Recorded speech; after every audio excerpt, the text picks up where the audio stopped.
Episode number 204 of the Wholesome Fertility Podcast. My guest today is Amber Romaniuk. Amber is an emotional eating, digestive, and hormone expert who helps women achieve optimal health through powerful mindset healing, self-care, and overcoming self-sabotage when it comes to food. Her podcast, the No Sugarcoating Podcast, has 1 million downloads with over 300 episodes and is listened to in over 88 countries.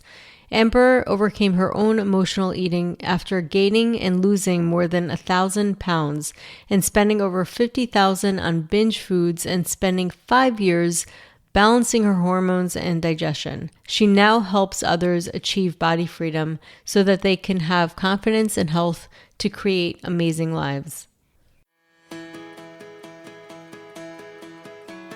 Welcome to the Wholesome Fertility Podcast. I'm Michelle, a fertility acupuncturist here to provide you with resources on how to create a wholesome approach to your fertility journey.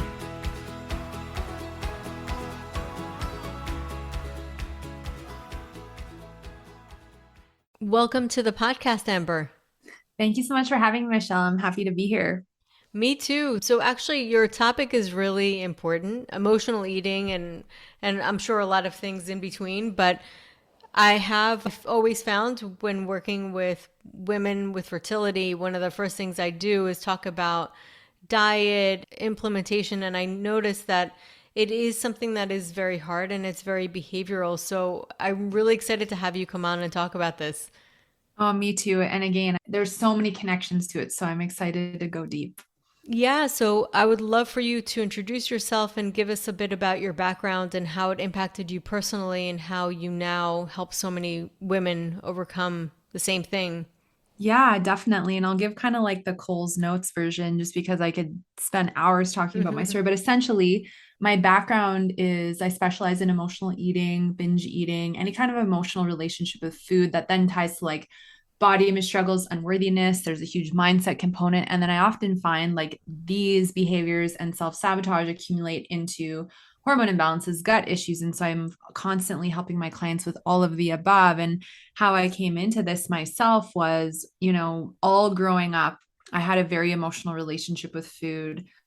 I had, struggled with body image issues since, from 5 to 25. And that really came from being bullied on the bus, at 5 years old, being called fat and ugly by the older boys. And then really, like took on that identity. Well, if they said it, it must be true. Right. And so I really felt very like shy and insecure. And, people here and there would make comments about my weight. And I just felt like there must be something wrong with me because I'm maybe like a little heavier than the other girls. And so I just felt really insecure. And growing up, my mom was diagnosed with multiple sclerosis before I was born. And so one of the ways that she would compensate, because there's a lot of things we couldn't do because she'd get fatigued or her symptoms would flare up, was food was always available. So everything we did, there would always be food. And down the road, I realized she had a food addiction, and that was one of her ways of coping. But so I just grew up with like food readily available, whatever I wanted, whenever I wanted, and thought it was normal to eat, quite large quantities of things on a regular basis and just thought it was normal. And then in your teens, like Hollywood and media and like, all of that comes in and like influences your mind significantly. And then you start, comparing yourself and going, there must be something wrong with me because I don't look like all the photoshopped images in the magazines, but they don't tell you it's photoshopped, right? And all this unworthiness and tying my worth to my weight and how I looked all just accumulated. And then, the diets and that all really shaped my early 20s to where I had a breakup happen, was so upset I couldn't eat. And then lost weight really fast, quote unquote, got the perfect body, felt so insecure still, so analytical, so arrogant. My cycle disappeared because obviously I, was exercising too much and not eating enough and losing weight too fast. Right. And then one day it was just like, this feels so hard to maintain. And so I went the other way, binged at a birthday, party, ate a bunch of ice cream cake, went into the bathroom and ate the whole bar of chocolate. And just from there, the slippery slope really came into where I was eating, binge eating 4 or 5 days a week. I gained about 70 pounds in 4 months and then was the heaviest I had ever, been in my life. And just the shame, the embarrassment, the guilt. Obviously, my digestive system was horrible. The bloating, the pain, the discomfort, the inflammation. My hormones were getting thrown out of whack. I just didn't know it yet. And going through all of that, it just, what I really came to realize is that I really didn't love myself. I had this void, this lack of self love. I felt very unworthy. I was a big people pleaser. I was trying to strive for perfection. And all of that was coming from this unworthiness and this void. And I was trying to use food to fill this void, even though I never would be able to. And I was numbing my emotions and numbing my feelings because I didn't have any healthy ways to cope. And so my low point was really a night where I'd finished a binge, and I, for a period of time, was really concerned I wasn't going to make it to 30 if I kept in these behaviors because I was binging, went through a period of binging and purging, and just I was being so destructive with my body and this self-sabotage. And I just was crying, just so afraid of what was going to happen if I didn't figure it out. And being concerned, wow, I'm struggling with this food addiction. I'm struggling with binge eating, emotional eating, whatever you want to call it. And I needed this moment to happen though, where the food settled in my stomach. And then I decided, well, if I'm going to start figuring this out tomorrow, I better, have one more last cookie. And so I went digging through the garbage and I ate the cookie. And to me, that was just like the ultimate low point because I just ate out of a garbage can. And there was so much shame and embarrassment. Nobody knew I was doing it. And I needed that moment to happen because I was tolerating the suffering. I was tolerating staying in the behavior. I was tolerating, like, oh, well, food at least is a friend. And like, I can handle this. And I feel afraid of who I might be if I heal this and what the success could look like. And it's overwhelming to think about trying to deal with. So, in that moment, though, the fear of change became smaller than the suffering, and the suffering overtook the fear of making changes. And that's what really motivated me to get on the journey to heal my relationship with food. And I completely changed the way that I ate for the better. There was a huge emotional component of like building a self-care routine, having healthy ways to cope with stress, sitting and feeling my feelings, and realizing the world wasn't going to end if I just sat and felt, right? Like catching the negative self-talk, healing the people pleasing, healing the perfection, finding a state of balance that felt good for me. And I mean, there's so much more in that I've just shared, but that's the summary. And then from there, really spending about 5 years balancing my hormones and digestion because it was just a mess. And I had, Yeah. cortisol levels 10 times higher than they should have been. My thyroid was really sluggish and underactive. I had low progesterone, high estrogen. Like it was just a mess. So Yeah. and candida, that was horrible. So I spent time really gently, mindfully going through these changes and thought, like, if I struggled with this the way that I did, how many other women are struggling with this? And I know men struggle too, but I really wanted to focus on supporting women. And then that helped me birth my business 9 years ago, to where I started coaching women on this. And it's just evolved since then. And 1,500 women later, and seeing this unfortunate epidemic of struggle, but I'm happy that I went through it so that I could be here to help others heal it as well. It is a struggle. It's so innate. Sometimes it's so behavioral. There's this comfort that comes with food. I mean, it really does. I even Yeah. find myself, as much as I know, like I've had my times where I felt the same way, and it's just there's a comfort from really the beginning of our life. I mean, that's what we went to for comfort. It was like the breast, the breast milk. That was how we started Yeah. life. So Yeah. there is this like real strong innate need to comfort through eating, through tasting, through the mouth. It's also something that like connects us with other people. So it can be something that can really become unbalanced very quick. And how did you figure this out, or how were you able to really address it? Because it could be really overwhelming. And it was like, the way I describe it is I felt like I was standing on the edge of the Amazon jungle with like a butter knife in my hand, getting ready to like find my way through, because I had Yeah. I had no knowledge of any of the things that I was about to embark upon learning about at all. And Yeah. so the first thing that I realized was, okay, well, when I eat gluten and dairy and refined sugar, I get really bloated. I get a lot of brain fog. I get a massive dopamine hit. And then I want to eat like as much as I can until I'm so full I'm sick. So Hmm. starting to learn about the So way that just from these, noticing, like you started just observing how you felt. yeah. exactly. So noticing the physical symptoms that would come in, and then noticing the dopamine high, like the high, the pleasure response, the drug like high that I would feel when I ate these foods. And I was like, no wonder I'm losing control, because every time I eat these foods, it's like just this feeling comes over me, and then I just completely lose control. And as I started to learn about this, I learned about how the foods that I was eating were exciting the same part of the brain as a hard drug. So, okay, that makes sense. I'm not crazy. Sugar is 10 times more addictive than cocaine. Well, okay, I'm not crazy. Like, no wonder I can't, gain traction with this. Wow, these foods are inflammatory. They're causing me bloating. They're feeding my candida, right? So I started learning about candida and how it was feeding that, and how my candida, which is unhealthy bacteria overgrowth in large intestine, craves sugar and carbs like crazy. So all of this learning about food just started to blow my mind to see how these things were fueling the self-sabotage of food. And so that's one of the reasons why for me personally, I don't make my clients do this necessarily, but personally, I made the decision to fully eliminate gluten, dairy, and refined sugar because I was so addicted to them. And even if I tried to have small amounts, I was just losing control. Now, not everyone has a full blown food addiction like I did. They're just like some emotional eating or binging happening. But for me, it's just like there was no way I was going to heal it if I kept those foods in, during that time. And then I realized how deep, and emotional this was after I did that and like added in so many like different alternatives for food. I didn't feel restricted. It helped me gain traction, but I wanted to still binge. So now I was binging on like half a jar of nut butter and 5 bananas, or like a whole bowl of gluten-free rice pasta and, goat cheese. And I was like, okay, like this is deeper than just me changing the way I'm eating in these certain foods. And that's when I really started to realize, okay, like I don't love myself. I hate my body. I'm not happy with the way that I look.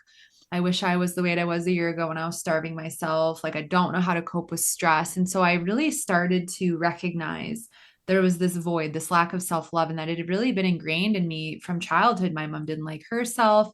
So I was always hearing about her negative self talk. And then when you're comparing yourself to all these unrealistic idols in Hollywood and the Yeah. media, it just hits on your self esteem so much, but it's shoved in our faces everywhere.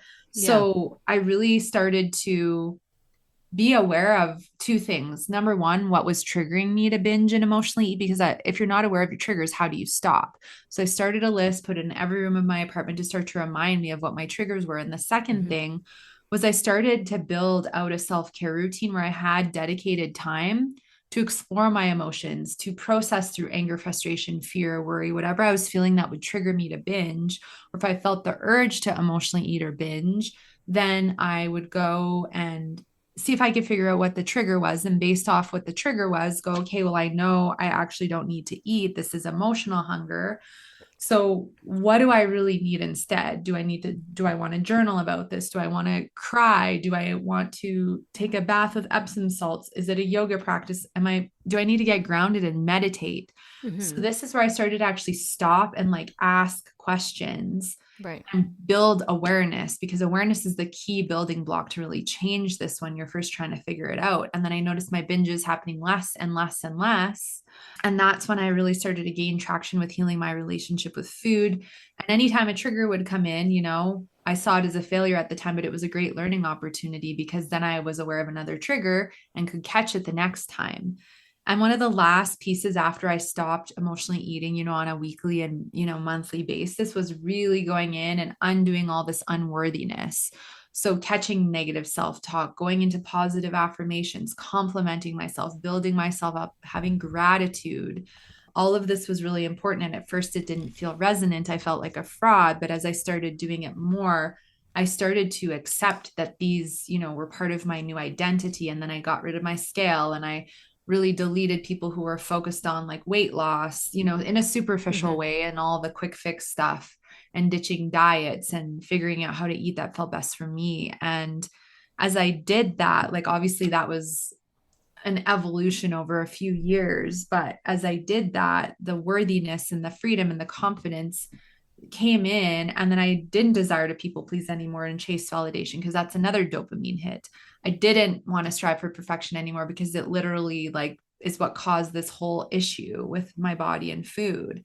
And as I started to, release those things, my energy improved. I finally was able to deal with my hormone issues and my gut issues properly. Mm-hmm. But it was dealing the emotional mindset piece was huge. And I Yeah. call it the ego.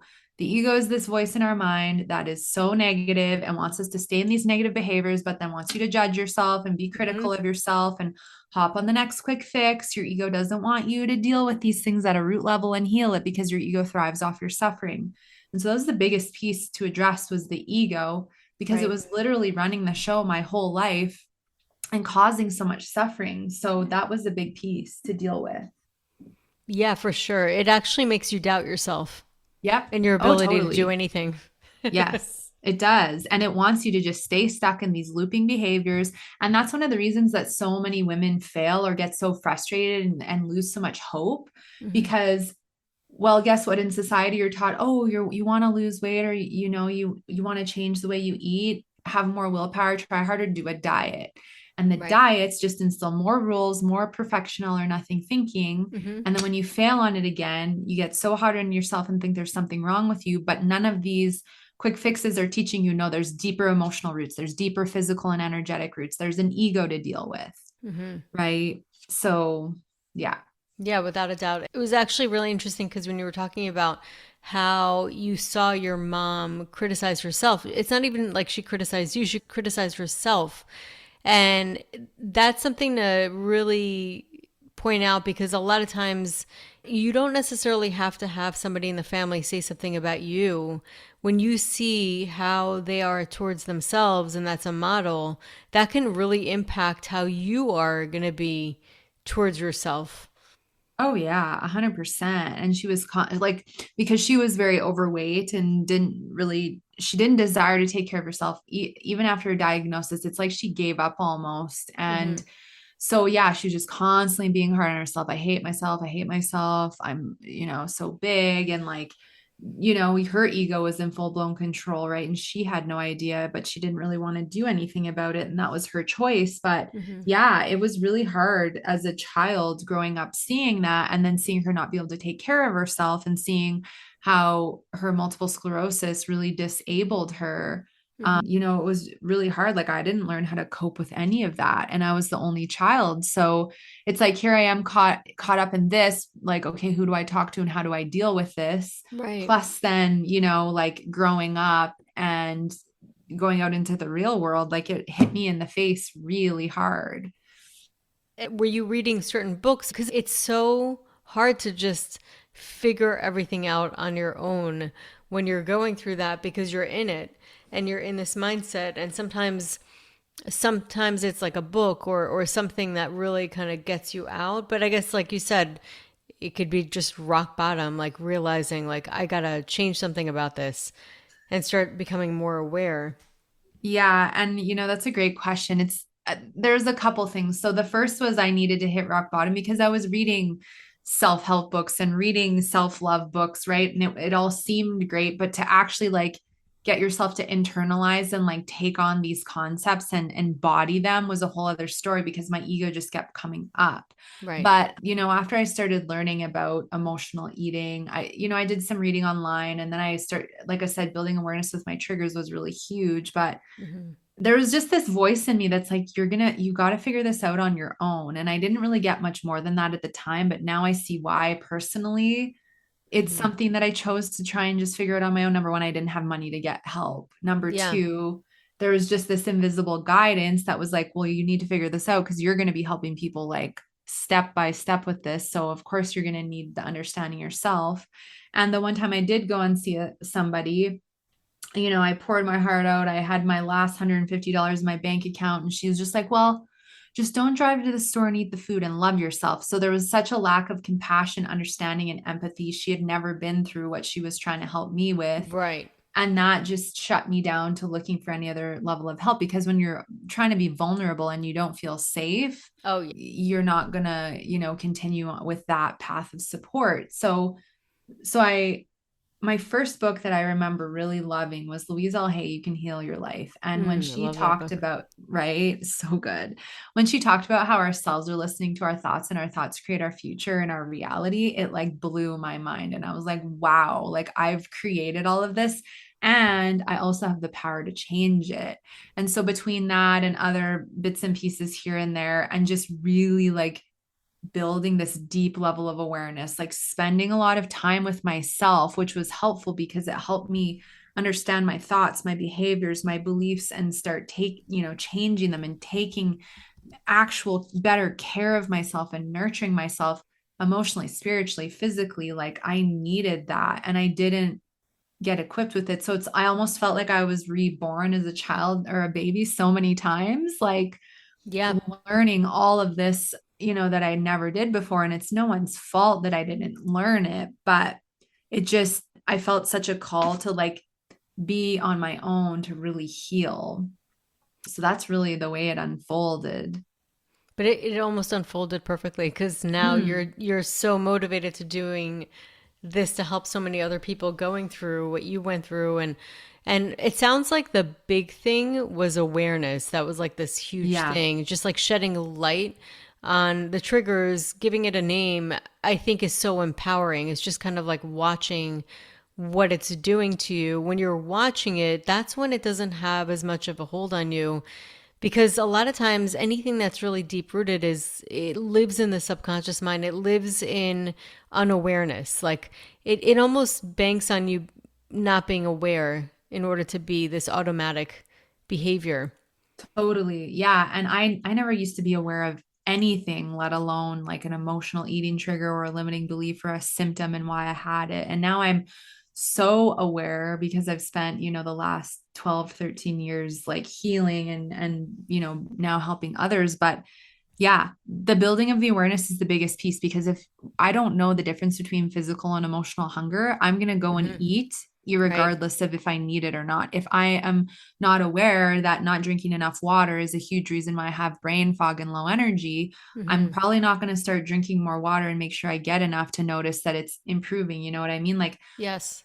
all of and those are like just two things, let alone like throwing adrenal fatigue and candida and liver issues and unworthy, like all these layers of things that we're met with. Like it is complex. And that's why when people come to me and go, like, yeah, like I really want to do this. Oh, but you know what? Maybe I don't need this. I just need to try harder on my diet. I just need to do better. And why they Hmm. stay stuck is because there's a fear of change and a fear of failure. And what if this doesn't work? And a fear of who I'm going to be if I heal this.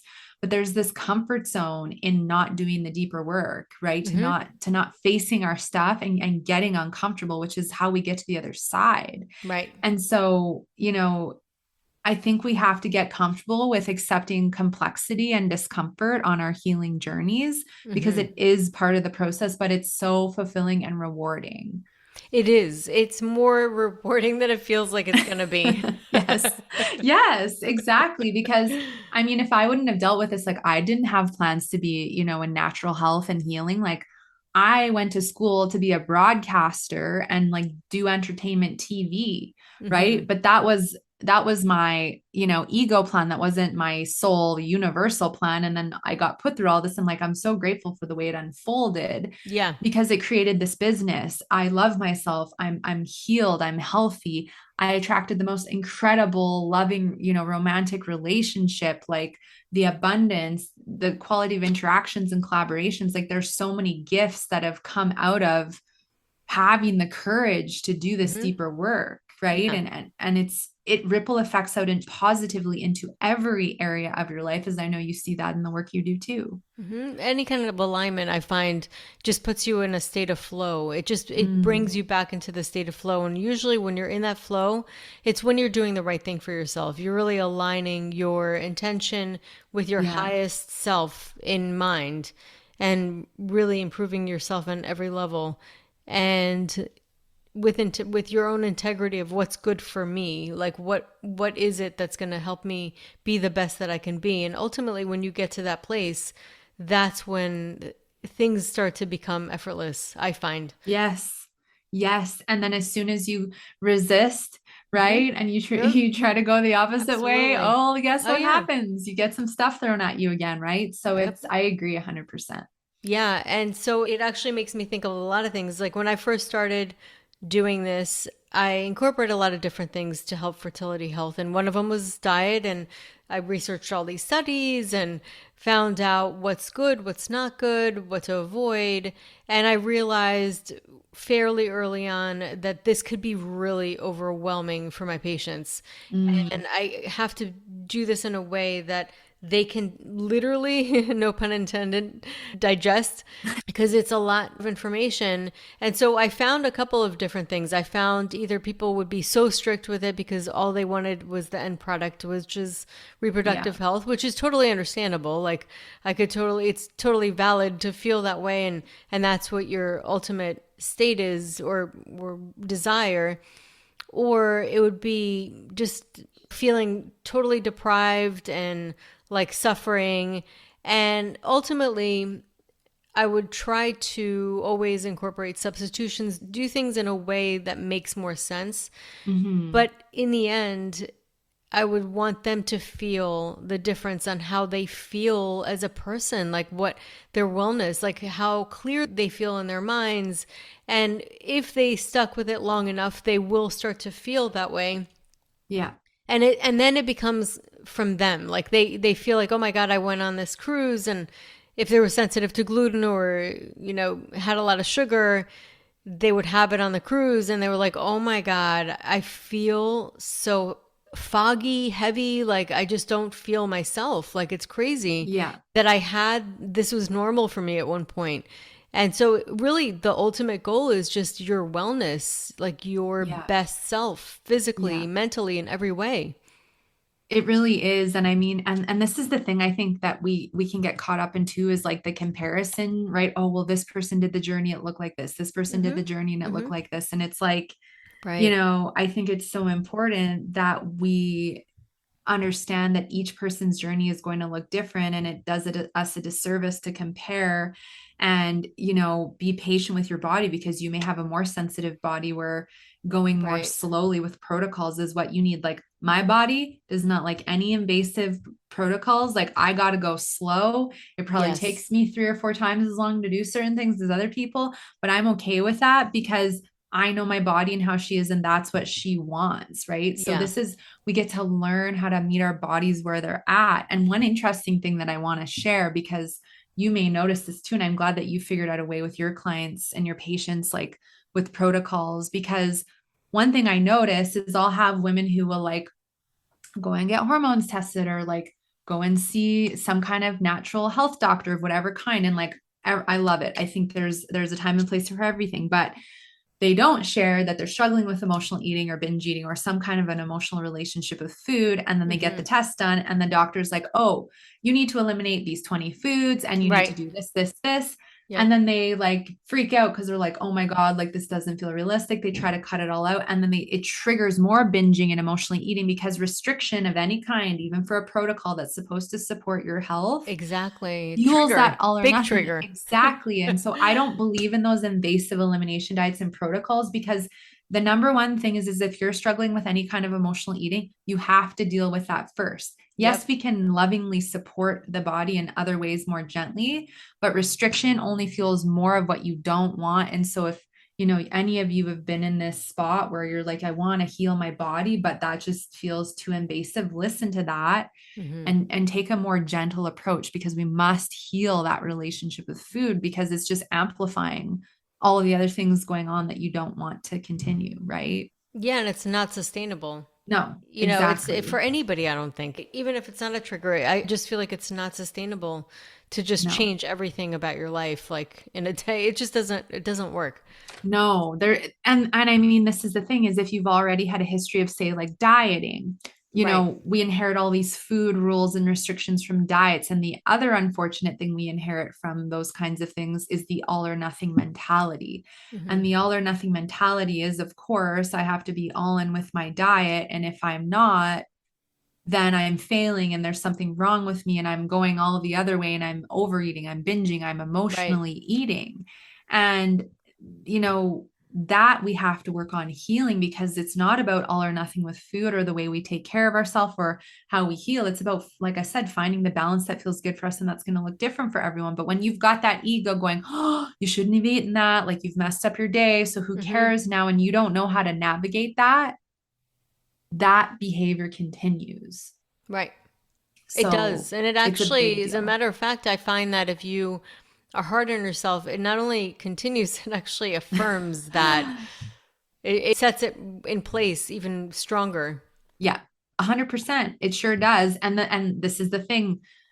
We don't learn about our neural pathway wiring. So the more you repeat a pattern, the stronger you wire a pattern in the brain, aka a habit, Hmm. right? So every time you go, oh, I ate that, I shouldn't have eaten that, now I've Right. messed up, now I'm going to just say screw it for the rest of the day. You're literally wiring a pattern in your brain that goes, oh, I go into Totally. all or nothing Right. if I It's an eat like this. identification. You just affirmed that Yes. identification. Not only that, you also threw emotion at it, which makes it Yes. even more strong.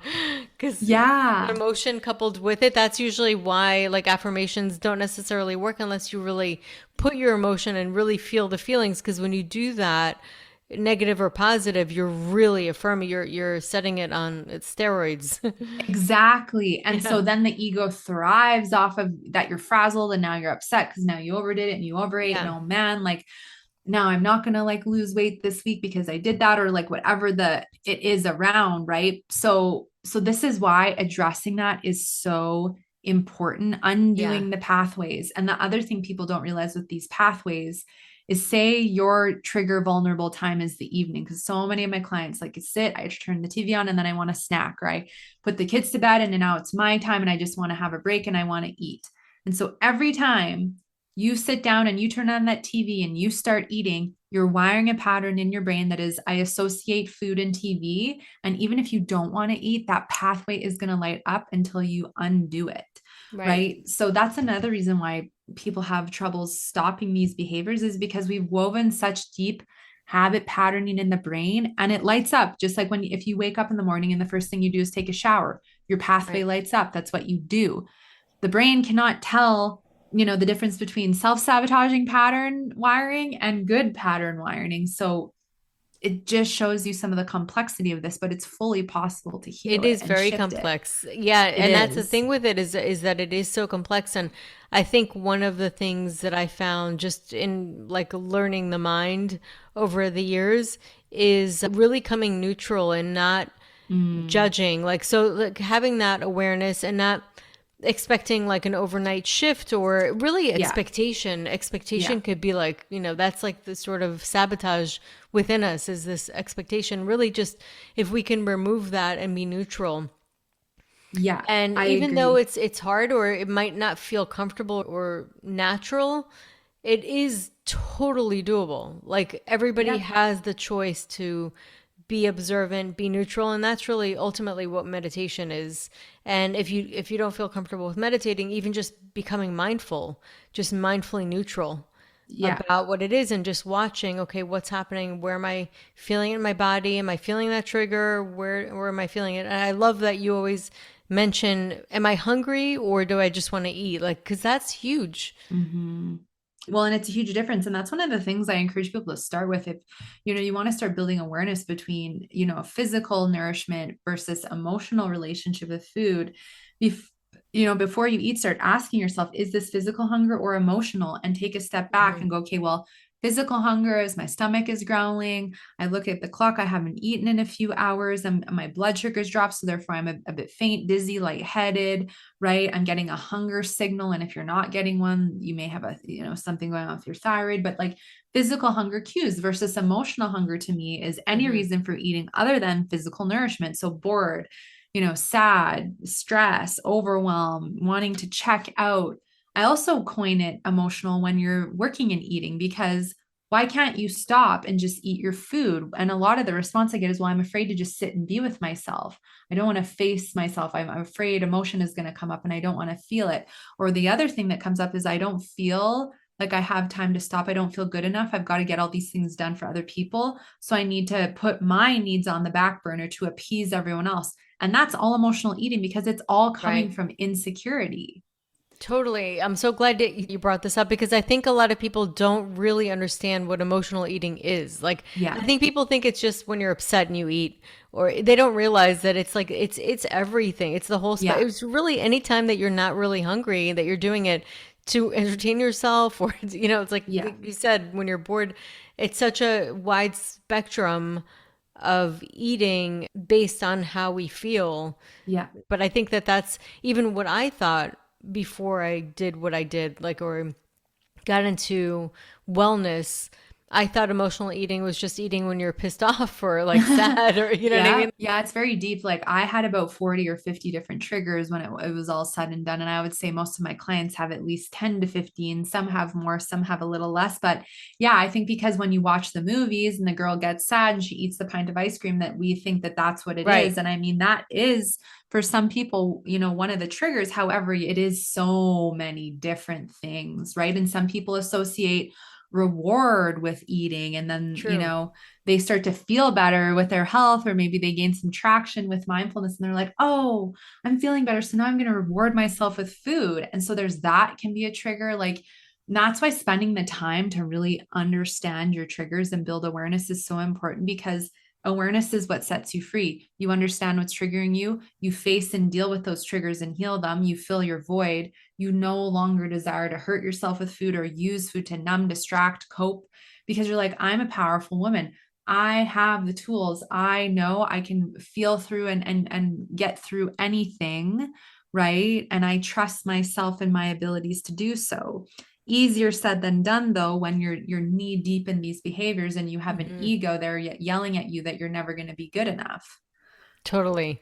But it's so true. It's like so true. I mean, it really Mm-hmm. hits home for me too. I mean, I Yeah. think I think a lot of us can relate to this on some level. Like, I Yes. mean, I always thought like I never had that, but yeah, I look back, I was a complete mess. Like I just like had times of not eating anything and eating too much, like complete two opposites, you Yep. know?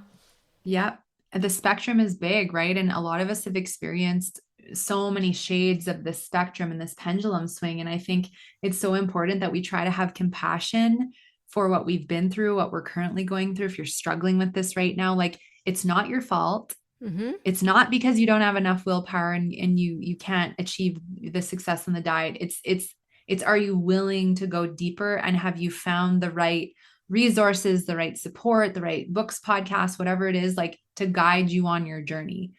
Totally. Because it's just not as cut and dry as waking up one day and be like, I'm not going to emotionally eat anymore, and then it doesn't happen, right? No, because it's a symptom of society. Like, Yeah. let's be honest. I mean, it really is a symptom of society. It's a symptom of like watching TV or being overworked, or all of the Mm-hmm. things that we do is just a part of society, or what we have and what we see, the pictures, the images, the comparisons, all of that. Yeah. It's symptomatic of that, really. And some of us are more sensitive than others, or get more impacted by it than others. Yeah. But ultimately that's what it is. And the best way to really empower is to become aware.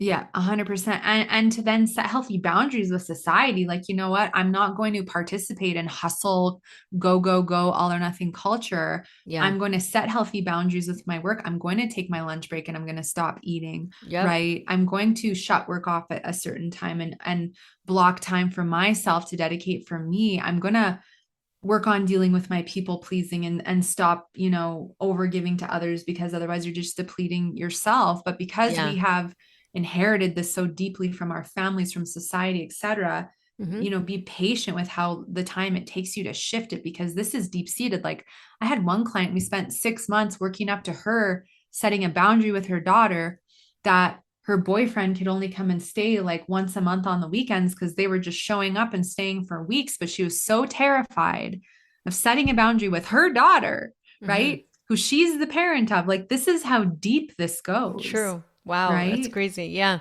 Yeah. totally. So, I mean, I could talk to you for hours. And it's a very, very important topic. I really think it is so important. It impacts so many things. And you had just addressed, I mean, we can also talk about that for a while, but that's another show.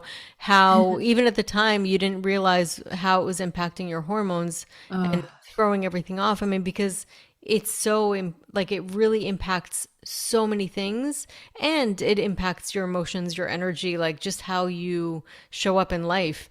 So if people do want to learn more about you and work with you, how can they find you? So if anyone wants to come and check out my world, one of the best places to go is to my website at amberproof.ca. I have a free emotional eating quiz there if you're wanting to take that and see where you're at. I also offer a consultation. You can fill out an intake form, pick a time, and I am happy to connect with you. 30 minutes is 50 USD. And we can talk about the different levels of support available and what might be best for you. And then I also have my podcast, the No Sugarcoating Podcast, which is available on the website and all podcasting apps. And I go deep into everything I've talked about today, tenfold and a lot more. So it's a great place for you to get started and just kind of start building some awareness yourself. Oh, I love it. And I'm also going to put a little link on the Louise Hay book because it's just so good and everybody has to read it because I think it's amazing. I think it should be in schools. I think everybody should be required to read it.